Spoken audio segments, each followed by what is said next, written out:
Hello, everyone. Welcome to the Trailblazers session at the Hebrew University Innovation Ecosystem. We're very happy to be here. I'm hoping that everyone can hear me. We have a great panel here today that includes Dr. Layani, Mohammad Ghosheh, Dr. Jasmin Ravid, and Vic Levitin. So they're going to tell you about some wonderful new startups that are solving some wonderful and serious problems for humanity. My name is Dr. Amnon Dekel. I am the Executive Director of ASPER-HUJI Innovate. A few words about ASPER-HUJI Innovate, and then we'll get directly into the panel. So ASPER-HUJI Innovate is the Hebrew University Innovation and Entrepreneurship Center. We're quite young. We were started about 2.5 years ago, and we have since then kind of flown forward pretty quickly, we're now entering our third cohort of startup companies here at the university. And we were set up with two major goals in mind. First of all was to leverage the Hebrew University innovation that is happening in all these labs that we're hearing about and we'll hear a little bit about today through some of these companies.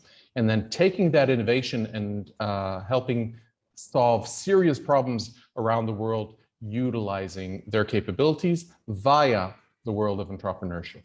And that would be our first vector of operation. The second one is helping anyone that enters this university, all our students, all our researchers, all our staff, learn about and be able to utilize the entrepreneurship skill set and mindset as a way to help them navigate the future of work. And as we all know, the future of work is something that is going to go through substantial disruption over the next generation of humanity.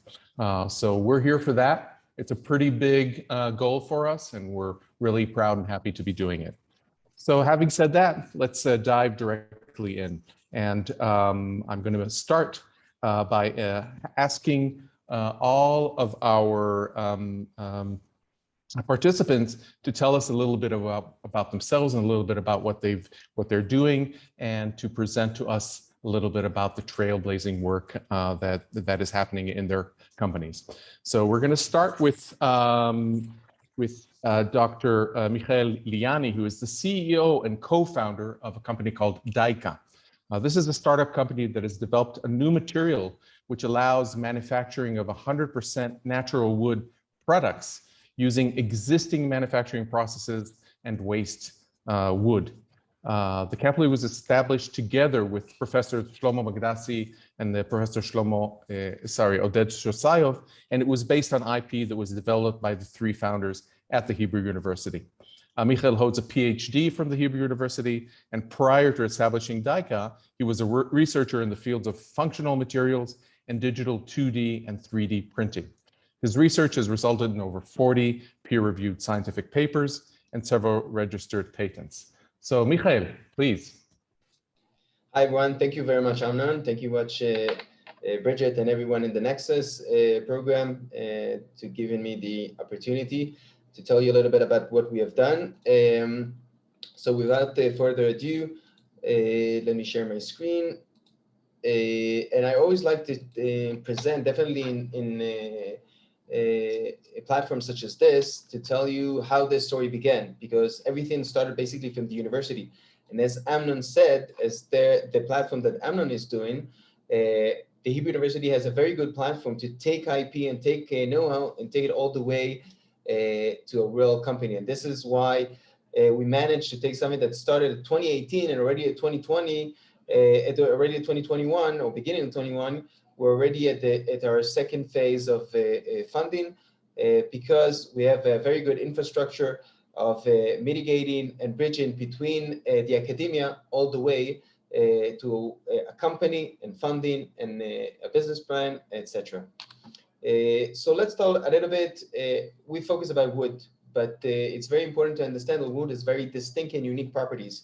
And this is why it's been a building block for thousands of years. It's a thermal insulator. This is why we love to touch barefoot with our hands. when we like to walk barefoot on wooden parquet. It has acoustic properties. This is why we see most musical instruments made out of wood. And this is why you see, if you go to a concert hall, you would see all the walls covered in acoustic panels. A little bit about the motivation. So first off, there's billions and billions of tons of wood waste around the world, and they're not used in any circular economy. It originates in three main sources. So either agricultural waste, municipal waste, and industry waste. And all these wastes are typically, at the best case scenario, just being burnt in a non-environmental process to produce energy. And this is the best case scenario. In most cases, it's just being thrown away together with regular wood waste or municipal waste. The other issue is the existing current materials to mass manufacturing processes. So if we look at mass manufacturing processes, we would encounter either one of two things, either plastics, and these manufacturers are trying to tackle the problem and go green either by incorporating into the plastic metrics some sort of natural materials. But in the end of the day, the majority of these materials are still plastic. And the consumer is still getting, both in appearances, but also in terms of degradability, in terms of environmental effect, is still getting plastic. On the other side of the platform, we have the wood replacement materials, such as MDF or OSB panels. Now, these are panels that are made by specific type of wood and using very dangerous binders. Things such as formaldehyde, which are both dangerous during the manufacturing process, but also for the final consumer. And this is exactly where Daika comes in. We want to take the wood waste and using it through our unique chemical process to digitally manufacture wood products, ranging from consumer product all the way to construction. So a little bit about what we do. So we take the wood waste, and it can originate from all types of sources that I've mentioned. We have proof of concept using palm trees waste that produced here in the Arava desert. We're talking about tens of thousands of wood waste that is not used in any kind of ways. We have also used grind coffee and different type of agricultural waste. We also have a lot of proof of concept in industrial waste, which is our main workhorse and the raw material that we work on. And we also have a lot of proof of concept on municipal waste. But as I mentioned, we start with the wood waste, and then we take this wood waste and incorporate it and formulate it together using only natural materials. So it means that we don't use any thermoplastic, any material that comes from the petroleum industry. And we don't use any solvents, we use only water.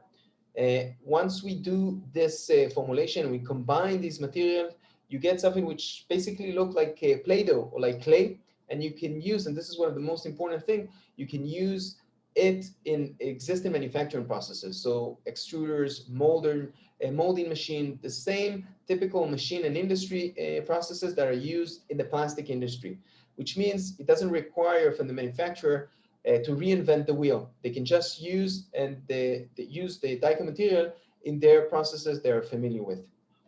In the end of the day, Daika presents for the first time in history a product that enables using mass manufacturing processes, but the final product is 100% natural. You can combine wood waste and you can combine physical properties. You can tailor the appearances. You can process it the same way that you process real natural wood. So you can drill into it, you can polish it, you can paint it. And the beautiful thing is that you can use it in endless applications. So ranging from packaging and cosmetic packaging, as you can see in the top picture, all the way to construction, panels, wall panels, and flooring. So I would like to end with a short video to give you a little bit of feeling of how this material behaves and what you can produce out of it. So as you can see, this is the chemical process. You can see that it's being extruded currently, and there's no thermal treatment. So as opposed to plastic that are needed to be heated above 200 degrees Celsius, here it's at room temperature. And you can see you can mold it, and you can put it into the molds without using any heat at all. Once it's molded, and once you get the final shape that you want, all that is left is the chemistry and the nature to let it take its course. You can do it at room temperature, and you can expedite the process using thermal drying. But again, this will be at low temperature, no more than 100 degrees Celsius.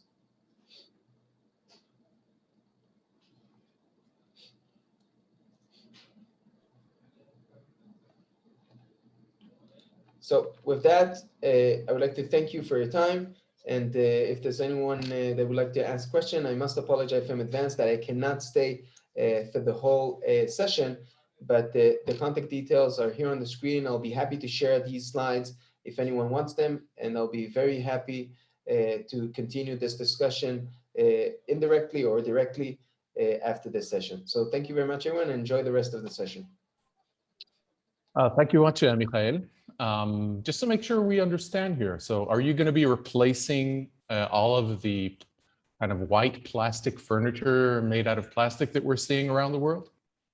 So indeed, this, I wouldn't dare to say that I would be replacing all the plastic, because plastic has its benefit as well. Plastic can be recycled and plastic has also unique properties. But what we are envisioning is the fact that we can at least replace a vast majority of it, and more importantly, to find a good solution to the billions and billions of tons of wood waste that is not used in a real circular economy, and given another building block for the world of designers and manufacturers to create natural product with natural physical properties.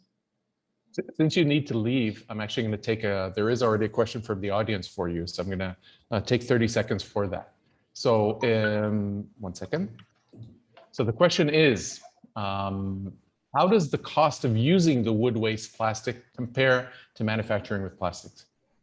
So the beauty over here is, since we're using wood waste, so the vast majority of the matrix is waste. So therefore the cost is very low. And when we compare products that are originating from the petroleum industry, and as I'm sure most of you are aware, the past year, the petroleum prices have been going sky high and going back and forth like a roller coaster. And over here, we're not dependent on something which is originating and needs to be sourced out of the ground in a petroleum source. Here, the majority of the metrics is waste, and therefore the costs are highly competitive, and we're already targeting a cost which is lower than polypropylene, which is the working horse of the injection molding industry. So Mel has asked a short yes, no question, because that's all we have time for. Have you licensed this to a US company yet? Not yet. No, but we're in the process exactly now, but I'll be happy to elaborate on that offline. Great. Thank you very much. Thank you, everyone. Enjoy the rest of the evening. Thank you, Michael. And so congratulations and best success. So now we're going to be moving on to Mohammad the Ghosheh. He is the co-founder of Swift Duct. I'll like to know why what came up that name. It's an interesting name. But Swift Duct is a safe endoscope for ERCP procedures. And this has been funded by the MedX incubator. Mohammad has a degree in biomedical engineering from the İKTÜ University in Turkey. I hope I said that correctly. And an MSc in biotechnology at the Hebrew University. He has recently received the prestigious Neubauer Fellowship for his bioengineering PhD in the Microtissues Technologies Laboratory of Professor Nechmias here at the Hebrew University. He is an instructor at the Biodesign Medical Innovation Program at the Hebrew University, and his project was patented by Yassoon. So Mohammad, thank you. Thank you, Amnon, for this kind of introduction, and good evening, good morning to everyone. So today I'll be presenting Swift Duct, which is a medical startup aimed to eliminate post-ERCP pancreatitis. So it's a medical, as I said, which is not related to agriculture, but I'll be talking more about the company, and I will end up actually with answering questions if there is a questions. So let's just start with the main problem, actually, the medical unmet need or problem. So when we consider or we take a look on the cholestasis disease or gallstones, so it's a very common disease actually that is affecting almost 25 million people in the US alone. Unfortunately, there is a high percentage where people would cure or develop symptoms, and this is where they have uncommon gallstones or or unrelated actually, or different anatomical behavior. So what is ERCP? So ERCP is endoscopic retrograde cholangiopancreatography. So it's a common procedure that is occurred in the hospital by endoscopists and the surgery rooms. So briefly, what is the procedure? It's where the physicians start by inserting endoscope from the mouth down to the stomach, and then they reach to the duodenum. So as you can see here, the endoscope in black. So up to this point where it's called the ampulla of water. So they basically can monitor or see anything because they have camera at this point. However, when they got into this junction, they are working blindly without any cameras or any sensors. And that's the way where they have two options to get into the right channel, which is the common bile duct, where they want to cannulate the bile duct in order to get into the gallbladder. And this will enable them to actually remove the stones from the gallbladder, or to maybe transplant a mesh if needed, if there is a blockage. However, as you can see here, there is also another channel that goes to the pancreas here in yellow, which is actually in the direction of the entry to this ampulla of water. And unfortunately, there's chances where the physicians can get into this pancreatic duct, and this would really cause the pancreatitis. So this is actually a reason that why this is called ERCP post pancreatitis or post ERCP pancreatitis. So there is a high incidence where 15% of the patients, the physician will get into the pancreatic duct. So this will cause pancreatitis. What I mean by that, so the catheter or the guide wire will cause a physical damage to the soft tissue of the pancreas, or they will inject actually the contrast material in the pancreatic duct, which is the material that they used to monitor or to have the fluoroscopy image under the X-ray. And both the contrast material and the physical manipulating will cause the pancreatitis and the damage to the pancreas. And this actually will cause a lot of problems to the patients. We're talking about 450,000 patients in US that they go under ERCP procedures. If you consider the cost and actually the main medical problem that will lead to very long hospitalization for patients, and we are talking about total annual cost of $600 million and $180 million total annual loss. So what was our mission as a Swift Duct startup company that was founded by the Hebrew University actually, and it was licensed by Yisum and Hadassah, the technology transfer offices of the Hebrew University and Hadassah, and as a part of the biodesign program that Amnon just said about. So in biodesign program, it's actually a program for innovation medical startups where they combine engineers from the Hebrew University, physicians from Hadassah hospitals, and they also bring the law and business students from the Hebrew University. So we come up with this unmet need from the hospital, and they say, we want to find a solution for this. So we started to address our mission as we want to reduce the incidence of post-ERCP pancreatitis. So we started actually with the solutions. We come up with 3 ideas by the end of this program. So the first one was just to magnetically biased guide wire for faster initial cannulation. We also addressed another contrast-free position confirmation, which is basically a sensor embedded on the head of the guide wire and the catheter. And the last one was just to have a double lumen catheter for automatic redirection of the guide wire.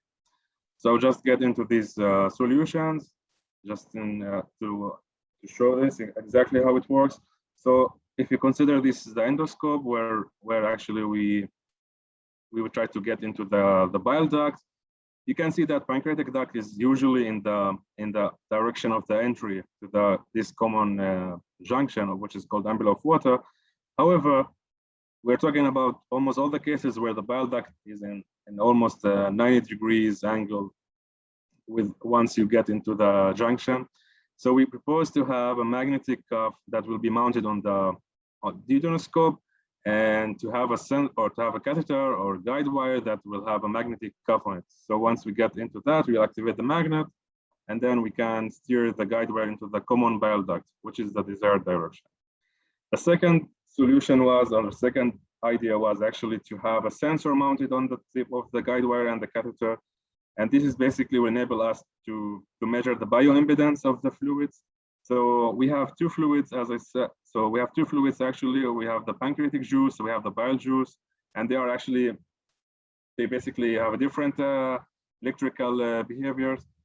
Based on our research, and we have collected some bile and pancreatic juices, we found differences in the electrolytes concentrations, and after that we were able to actually distinguish or discriminate between the ducts if we are in the pancreatic or the bile duct based on the juices that are secreted by.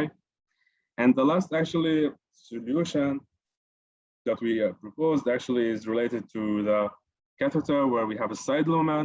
So once we measure the pancreatic juice and make sure that we are maybe in the wrong channel, so you can just activate the side port and just redirect the guide wire inside the catheter to the right direction.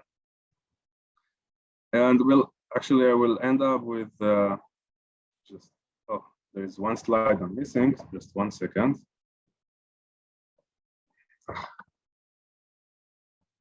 Actually, I just want to wait 1 second.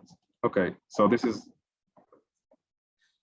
1 second. Sorry for this.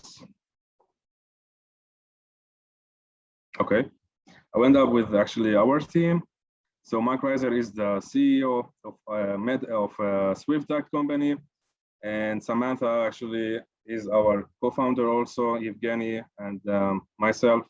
So we have already raised $850,000 from Ethics Incubator, and we are now at the stage of animal trials in addition to the prototype development. And thank you. Thank you very much, Mohammad. Sounds very interesting. I like the way that you've kind of figured out how to understand where you are within the system by utilizing the material that you're within. I think that's an interesting solution. And this was done within, this is a project that you as a team started within the biodesign program? That's right, actually. We started 2 years ago, and we have licensed the patent actually by the end of 2020. And sorry, by 2019. We established our company actually by July 2020. So it's a 6 months old startup. Okay, great. So first of all, best success. Thank you very much. And if anyone has any questions, please feel free to write them into the Q&A box, and we will be able to take them towards the end of the meeting. We're now going to move to Jasmin, Dr. Jasmin Ravid, who is the CEO of Kinoko-Tech, which she founded during her PhD studies with her all-female co-founder team with Dr. Daria Feldman and Hadar Shochat.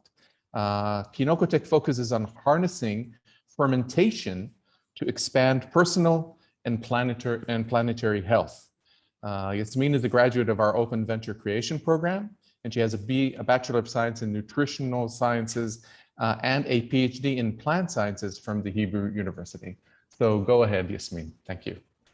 Thank you, Amnon. Let me share my screen.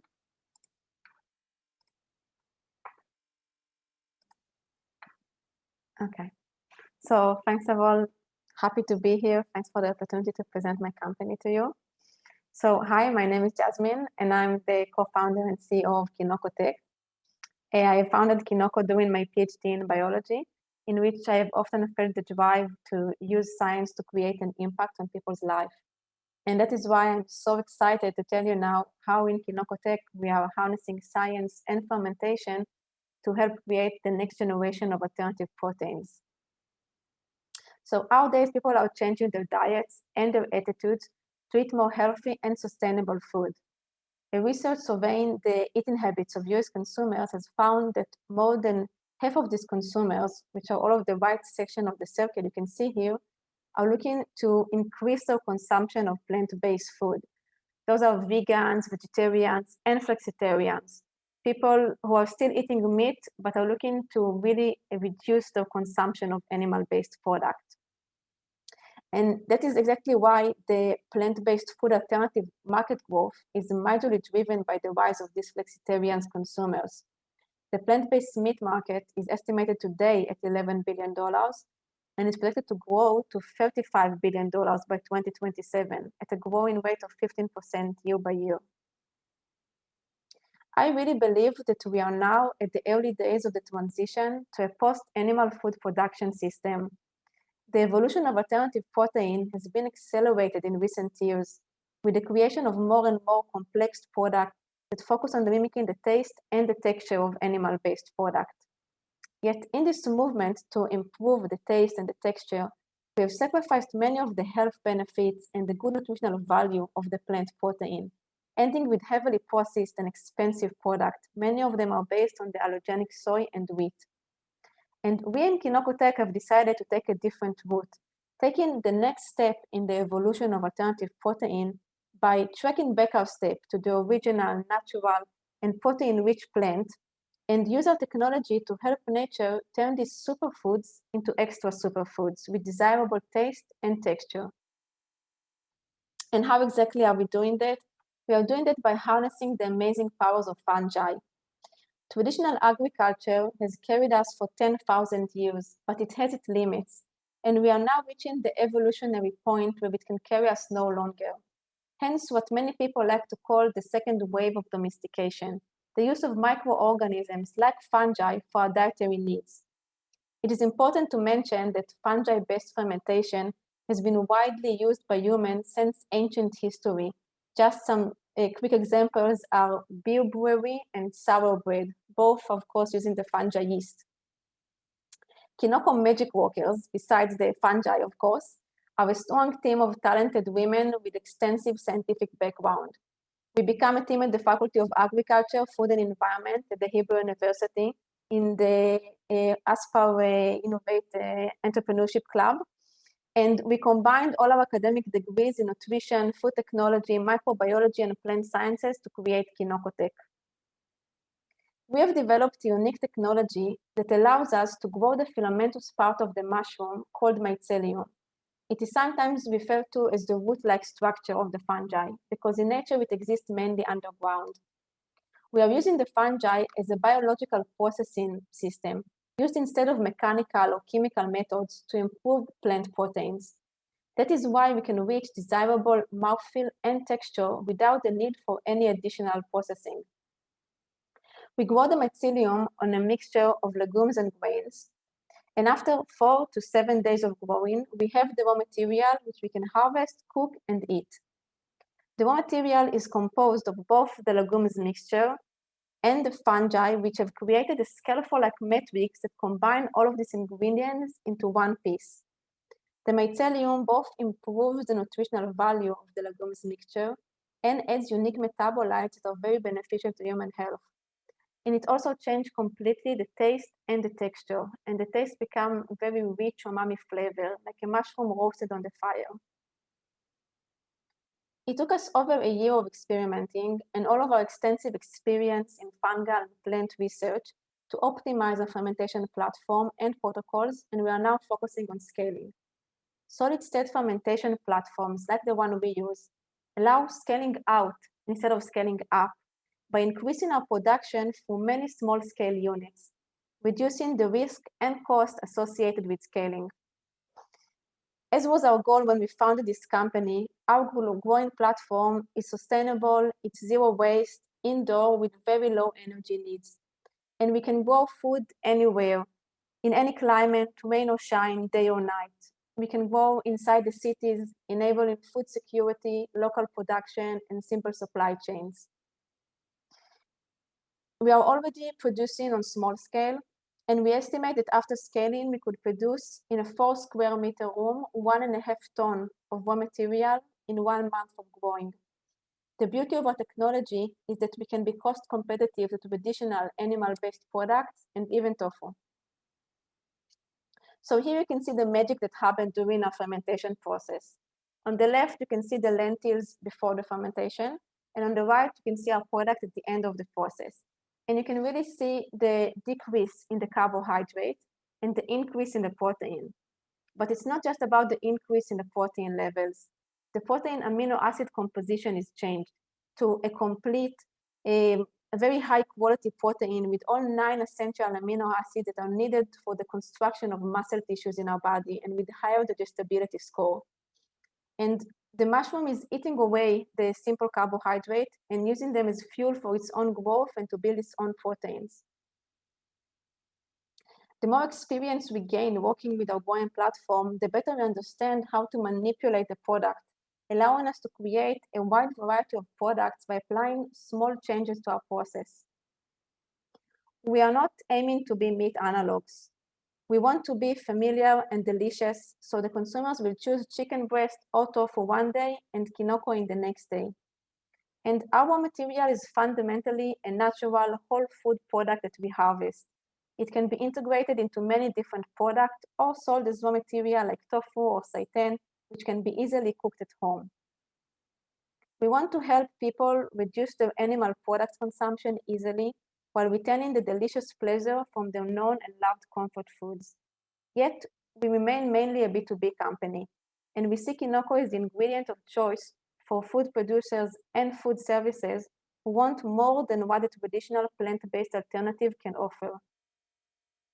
We envision a future where our food system is healthy, it's sustainable, it's cruelty-free, and that our food really tastes great. And we really believe that the benefits of fermentation to human health and the environment are likely to be key driver of adaptation by consumers and producers. Thank you, and I'd be happy to answer more questions later. Thank you very much, Jasmin. So if somebody wanted to taste this, where would they go now?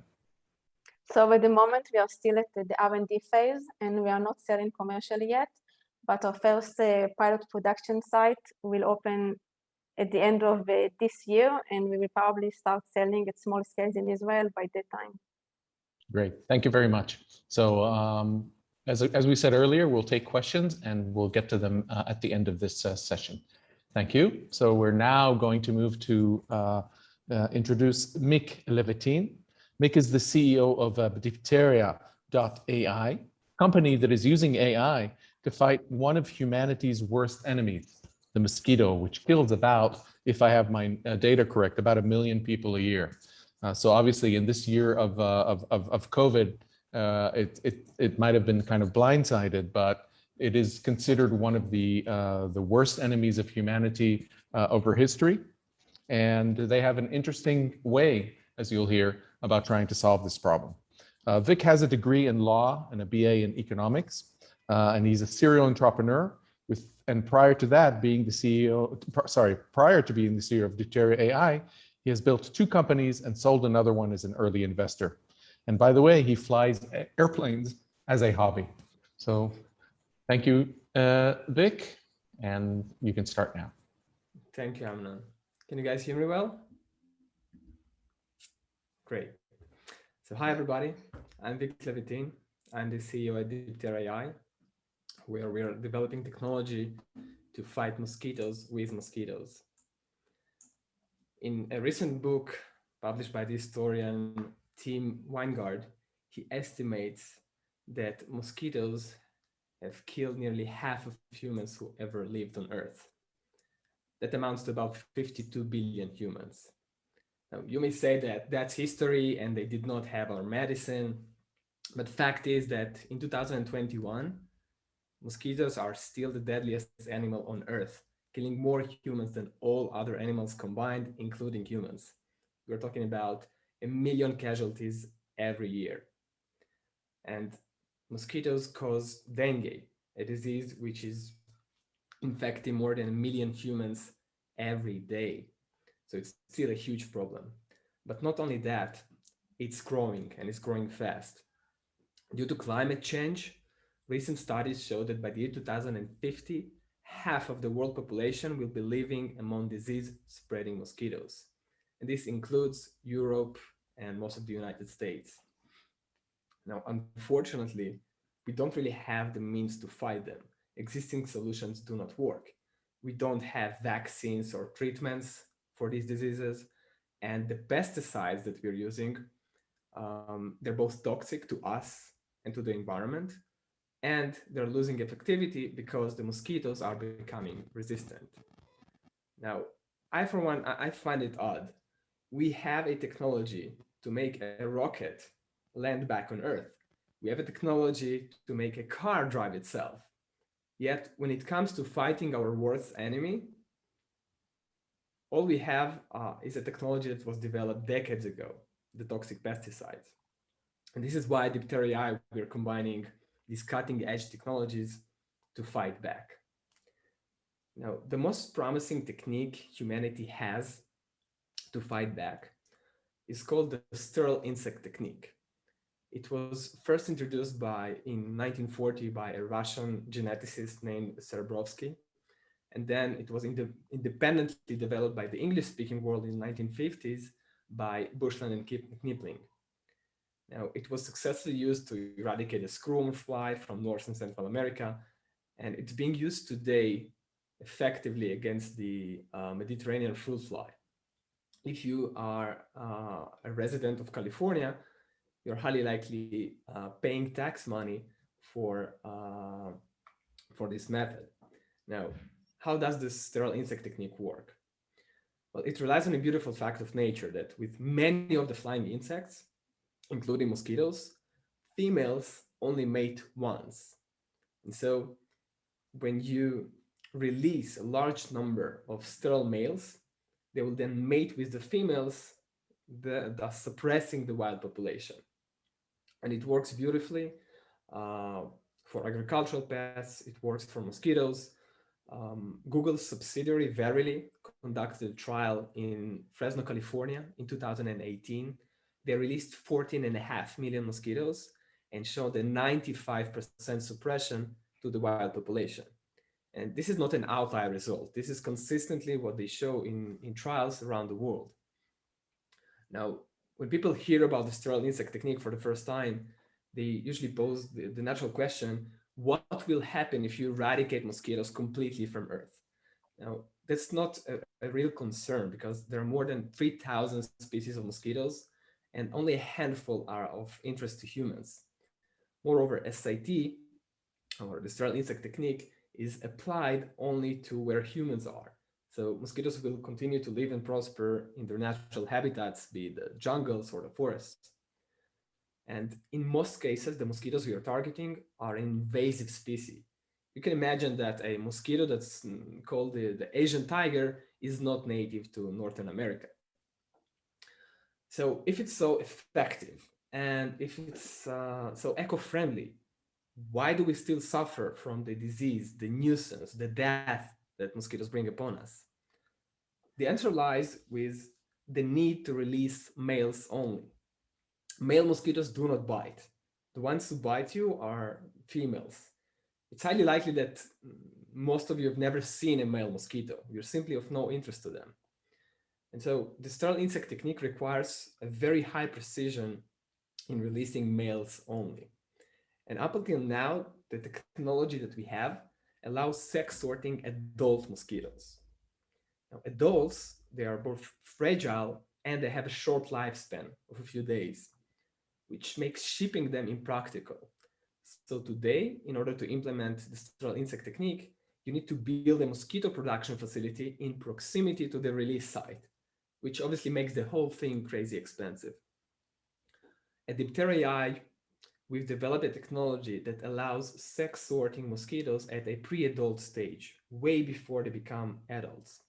And this opens the opportunity to unlock economies of scale for the sterile insect technique. With our technology, we can build a centralized production facility from where we can ship sterile male mosquitoes across the country or even a region of countries. And so by this, we are unlocking a new business model, which we call SIT, or sterile insect technique, as a service, kind of Netflix for mosquito protection, if you will, where you subscribe to a service and you start receiving sterile male mosquitoes ready for release. We have a working prototype in our labs in the Hebrew University in Jerusalem, and we are now working on the first rollouts of the program with US customers. Our hope is that our technology will unlock a future that will be free of both pests and pesticides. Thank you. Thank you very much, Vic. Humanity's worst enemy, in a sense, apart from itself, of course. And that is a really interesting method of a solution. We're also happy to say that I'm actually talking to you right now about 10 feet away from Diptera's office here at ASPER-HUJI Innovate on the Mount Scope, sorry, at the software campus in Jerusalem. Is this something that's ready? Can you already? It's a seasonal solution. You need to start releasing mosquitoes at the beginning of the mosquito season. So we are planning to start releasing mosquitoes in the United States by March next year. Excellent. Great. Thank you very much. So we're now going to go into the into a one-question session for each of the participants, and then we will see if we have any questions from the audience. So the question that I'd like to ask each of you right now is, what is your biggest challenge today, and what do you need in order to solve it? And we can start with Mohammad. So I think Swift Duct, actually, I believe that Swift Duct was founded actually with a clear aim to reduce the incidence of post-ERCP pancreatitis. And this will be actually done by achieving accurate and safe ERCP procedures in the hospitals. And again, I would say in the next 5 years, I think we look forward to accomplishing clinical and regulatory trials to drive these pancreatitis actually near to zero. And this will be also improving the standard of care and saving millions of lives. One of the major challenges actually we're facing maybe at this stage is, I would say that, running animal trials would be one of the major obstacles in our field, because we're talking about anatomy that is not easy to find in animals compared to humans, and we need to find an ex vivo model, and this is what we are trying now to build. So with this actually will be depending only on ex vivo models, and then we can move to humans. But before that, we need actually to pass animal trials, and for this actually, in Israel actually, the most commonly used animals are the sheep, the porks, but not dogs anymore. And in our case, dogs actually is the closest to our human anatomy GI tract. And that's actually, I would say. Okay, great. Thank you. Jasmin, what is your biggest challenge and what do you need in order to solve it? So I really feel like our biggest challenge is market education and market acceptance, because people are really used to it in animal-based product, and they are really used to it in plant-based product, but they are not used to it in fungi-based products. And teaching them what it is and how you cook it and how it tastes and what they can expect is really something that is a challenge for us at the moment. And once we will get over that and people will see that, wow, it tastes amazing and it's really healthy for us, then I feel like we will have a breakthrough. Great. Wow. I'm waiting for the taste test, by the way. And Vic, same question to you. Yeah, so I'd say that market demand is not one of our problems. I mean, we all hate mosquitoes. Our problem is actually how to price it, because to a large extent we are working in an uncharted area. How do you price mosquito protection? Is it by the number of mosquitoes we release? Is it by per acre? Is it by the number of residents in a given area? It's a bit tricky, because when effective, the sterile insect technique actually requires a diminishing number of mosquitoes released in the following season, because you're already dealing with a suppressed population. So if you price it by the mosquito, we're giving away all the advantage to the other side, which is not that smart. So this is what we have on our table right now. Figure out the pricing for our customers. Interesting. That's an interesting problem. Okay, maybe you can do it as an inverse of the amount of mosquitoes that you do delta-wise from the previous year. So the less mosquitoes, the more each mosquito will cost you, or by lives saved in a sense, and that could also be another computer. Okay, great. Let's see if we have any questions from the audience. Michael Lustig is asking, oops, that disappeared. I guess that was answered by you. Somebody asks, how do I become a Diptera.ai customer for this coming summer? Yes, I just typed an answer. So the answer is that we are starting by servicing the mosquito control districts for various reasons. But we are definitely going to offer a service for private homeowners in the near future. Okay, Jasmin, how do I become a customer of Kinoko next year? Well, next year, hopefully you'll be able to buy it in all the e-commerce platforms in Israel, especially the one dedicated for vegans and vegetarians, which are obviously our early adopter customers. And you have no problem. You just need to go online and you can buy it on whatever platform you choose. So Mel Rothberg has a question. What is the shelf life of a product that you create? So our shelf life, basically, if you freeze it, then it goes through freezing and unfreezing extremely well. It does not lose texture or taste, and it goes up to a few years in -20 freezing. We can also dehydrate it, kind of like you do with the shiitake mushroom, that you receive it dehydrated in vacuum, and then you can bestow it using water at your own kitchen. And then also the shelf life are very long.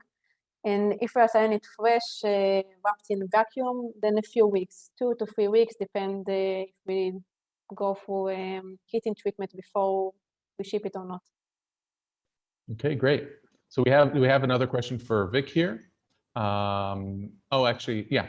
So who are your competitors? And they've heard of the use of CRISPR technology to achieve the same.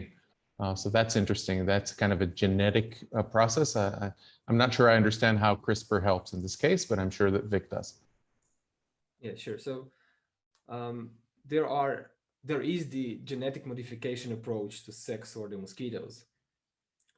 The leading competitor there is a company named Oxitect, originally out of Oxford in the United Kingdom. They have invented the genetically modified mosquitoes to fight dengue and other diseases. Now, in a lab setting, GMO, genetic modification, is fantastic.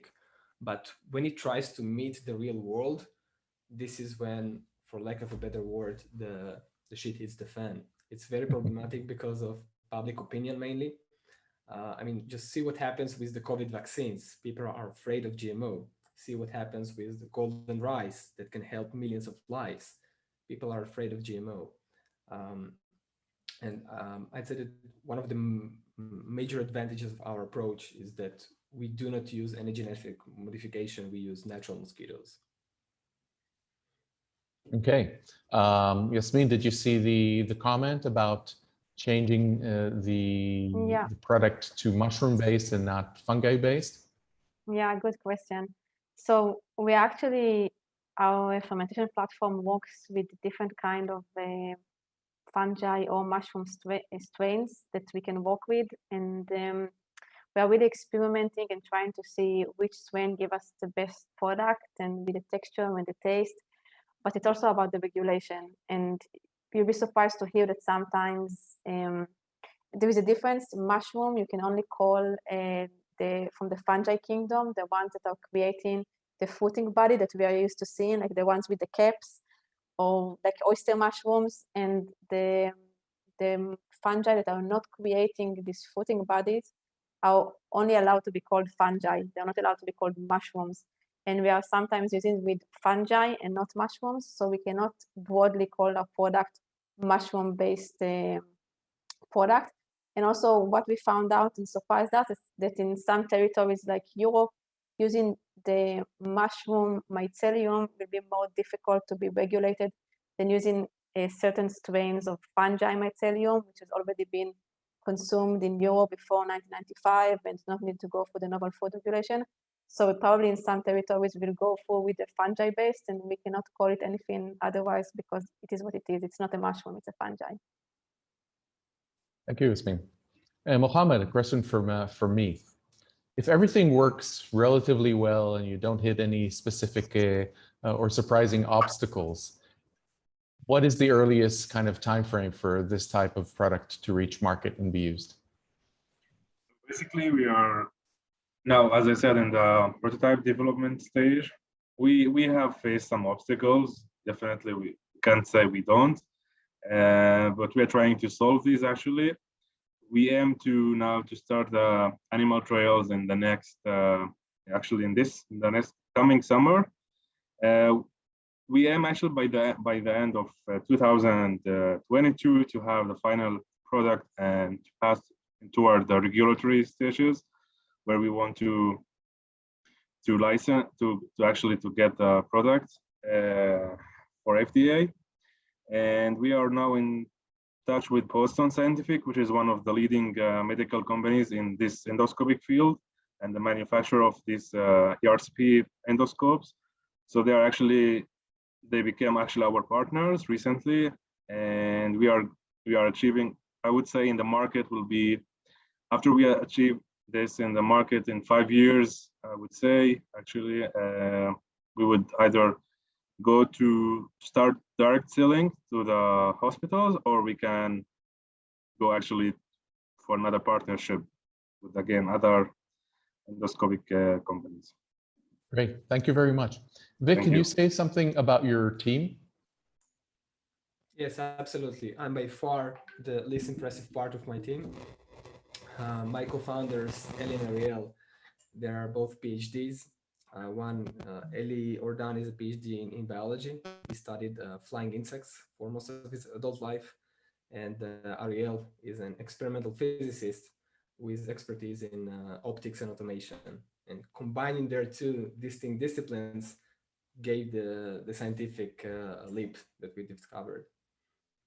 Great, thank you very much. So I think we've seen some really interesting ideas and products here. And I think that's the whole point of this panel. You know, we've seen from Michael's lab and his work with Oded and Shlomo, how they are now, hopefully within a few years' time, we'll be able to see a change in the type of materials that are being used for some of our furnitures around us. Today, the cheap, quick to produce furnitures are created out of things that cause a lot of damage to our environment. And I think that if we're able to see something like that happening substantially, it could be a major game changer or a trailblazing change in a sense. We've heard about technologies coming out of the biodesign program and ideas of how by utilizing a smart way of sensing the environment and understanding the biology and the chemistry of the environment where we're using these tools, we can create solutions that not only help, but also cause less damage in and of themselves. And unfortunately, as we know, many times the treatment can cause problems. And therefore, I think this sounds like a really interesting and important solution. We've heard from Jasmin talking about, in many ways, kind of the future of food. We're going to see severe difficulties over the next generation of humanity of how we're going to be producing our foods, where we're going to be producing our foods, especially with the warming that is coming to us, unless we're able to stop that somehow within the next 10 years. So in a sense, Jasmin's and Kinoko's solution is a solution that would say, unless it becomes too hot, it looks like you're never going to go hungry. We're just hoping that it's going to be tasty and good for us. And with Vic, we're hearing about a solution that enables basically environments or places around the world to be able to deal with the biggest murderer on earth, which is the mosquito, in a way that doesn't necessitate building factories and production facilities right next to these places. And in a similar vein, as Vic was saying, with the fact that global warming is running forward, with the fact that we're basically going to be seeing these problems become more and more ubiquitous, not less ubiquitous in the modern world of technologies, where, as Vic was saying, we can land rockets on ships in the ocean, and now hopefully we'll be able to reduce some of the suffering that is happening in humanity via diseases that are borne by mosquitoes. So thank you all very much. I think that you've all agreed to have your presentations sent to the participants, and the event organizers will be doing that. Vic, I think that if you can send something to the organizers that can be sent out, that would be great. And of course, if you'd like to reach out to any of the participants here, feel free to do that either through the organizations or through us. And of course, you're always invited to come visit at ASPER-HUJI Innovate at the Hebrew University. So thank you very much, and have a great continuing evening tonight. Thank you. Thank you for having us. Cheers. Thanks, Amnon. Great. Bye. Thank you. Bye-bye.